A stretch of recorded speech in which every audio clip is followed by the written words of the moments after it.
നമസ്കാരം മലയാളി വാർത്തയിലേക്ക് സ്വാഗതം. ഹൈക്കോടതി പറഞ്ഞ 16, 17, 18 ഇനി മണിക്കൂറുകൾ മാത്രമാണ് ഈ ദിവസങ്ങൾ അല്ലെങ്കിൽ തീരാനായി ബാക്കിയുള്ളത്. ഈ 3 ദിവസം കൊണ്ട് അന്വേഷണ ഉദ്യോഗസ്ഥ പൂങ്കുഴലി എന്തൊക്കെ കാര്യങ്ങൾ, എന്തൊക്കെ വിവരങ്ങൾ, കേസ് അന്വേഷണത്തിന് വ്യക്തമായിട്ടുള്ള വിവരങ്ങൾ രാഹുൽ മാങ്കൂട്ടത്തിൽ നിന്നും ലഭിച്ചോ?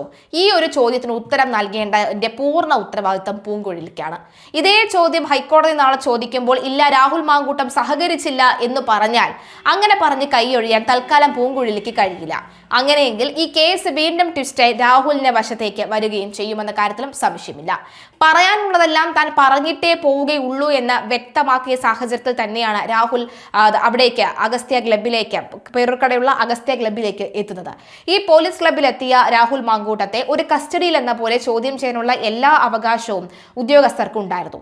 എന്നിട്ടും അവർക്ക് ആവശ്യമുള്ള കാര്യങ്ങൾ ലഭിച്ചില്ല എന്ന് പറയുമ്പോൾ ഏത് തരത്തിലേക്ക് കാര്യങ്ങൾ നീങ്ങുന്നു എന്ന് വ്യക്തമാവുകയാണ്. എന്തായാലും ഈ പറയുന്ന പോലെ തന്നെ ചില റിപ്പോർട്ടുകൾ വന്നിട്ടുണ്ടെന്നും വളരെ പഴക്കം ചെന്ന മുറിവുകൾ യുവതിയുടെ ശരീരത്തിൽ ഉണ്ടായിരുന്നു എന്ന് പറയുന്നു. അതൊരു പക്ഷേ രാഹുൽ മാങ്കൂട്ടത്തിനെതിരെ തിരിയാനുള്ള സാധ്യതയുമുണ്ട്. എന്തായാലും ശാസ്തമംഗലം അജിത്ത് കട്ടയ്ക്ക് തന്നെയാണ് നിൽക്കുന്നത്. അദ്ദേഹം ഈ പറയുന്ന പോലെ തന്നെ രാഹുൽ എന്താണോ ചെയ്തിട്ടുള്ളത് എന്ന വാസ്തവം എന്താണെന്ന് ശാസ്തമംഗലം അജിത്തിന് അറിയാം. അത് നിയമത്തിന്റെ വഴിയിലെ തെളിവുകൾ സഹിതം അത് കോടതിക്ക് മുമ്പാകെ തീർച്ചയായും അത് തെളിയിക്കാൻ തന്നെയാണ് അവർ നീങ്ങുന്നത്. ഏതായാലും ആദ്യ ബലാത്സംഗ കേസിൽ രാഹുൽ മാങ്കൂട്ടത്തിൽ MLA ഇന്നും ക്രൈംബ്രാഞ്ചിന് മുന്നിൽ ഹാജരായി. ഹൈക്കോടതിയുടെ കർശന നിർദ്ദേശത്തോടു കൂടി തന്നെയാണ് ഇന്നലെയും മെനിഞ്ഞാന്നും രാഹുൽ ചോദ്യം ചെയ്യാനായി ഹാജരായത്. ഈ അന്വേഷണ സംഘം ആണ് ആവശ്യപ്പെട്ടിരിക്കുന്നത് ഇന്നും കൂടി ഹാജരാകണമെന്നുള്ളത്. കേസിൽ നേരത്തെ രാഹുൽ ഹൈക്കോടതി ജാമ്യം അനുവദിച്ചിരുന്നു. ചോദ്യം ചെയ്യലിന് ഹാജരാകണമെന്നും നിർണായക തെളിവായ മൊബൈൽ ഫോൺ പരിശോധിക്കാനായി കൈമാറണമെന്നും കോടതി നിർദ്ദേശിച്ചിരുന്നു.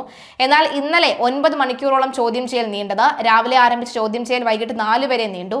വൈദ്യപരിശോധനയ്ക്ക് ശേഷമാണ് രാഹുലിനെ വിട്ടയച്ചത്. അതേസമയം രാഹുൽ മാങ്കൂട്ടത്തിൽ അന്വേഷണവുമായി കൃത്യമായി സഹകരിക്കുന്നില്ല എന്നാണ് ക്രൈംബ്രാഞ്ച് വൃത്തങ്ങൾ പറഞ്ഞത്. ചോദ്യങ്ങൾക്ക് കൃത്യമായി മറുപടിയില്ല.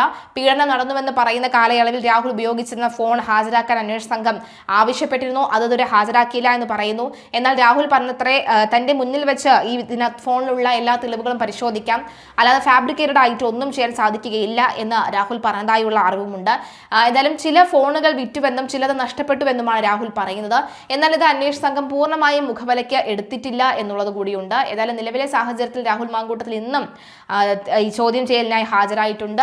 താൻ എല്ലാം പറഞ്ഞിട്ടേ പോവുകയുള്ളൂ. തൻ്റെ കൂടി പ്രസ്റ്റീജ് ഇഷ്യൂസ് ആണ്, തൻ്റെ കൂടി നിരപരാധിത്വം തെളിയിക്കാൻ കിട്ടിയ ഒരു അവസരമാണ്. അതുകൊണ്ട് പൂർണ്ണമായും ഇത് തെളിയിക്കുക തന്നെ ചെയ്യുമെന്ന് വ്യക്തമാക്കുകയാണ്.